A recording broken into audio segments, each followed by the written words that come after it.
அரவக்குறிச்சி மற்றும் சுற்று வட்டார பகுதியில் காற்றுடன் கூடிய கனமழை. வெப்பம் தணிந்து குளிர்ச்சியான சூழ்நிலை நிலவுவதால் பொதுமக்கள் மற்றும் விவசாயிகள் மகிழ்ச்சி.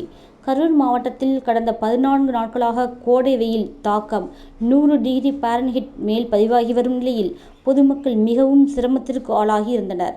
இந்த நிலையில் இன்று கரூர் மாவட்டம் அரவக்குறிச்சி மற்றும் சுற்று வட்டார பகுதிகளில் இரவு திடீரென கரும் மேகங்கள் சூழ்ந்து காற்றுடன் கூடிய கனமழை பெய்தது.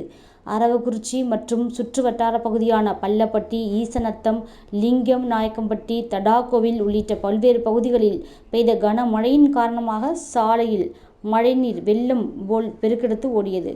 வெப்பம் தணிந்து குளிர்ச்சியான சூழ்நிலை நிலவுவதால் பொதுமக்கள் மற்றும் விவசாயிகள் மகிழ்ச்சி அடைந்துள்ளனர்.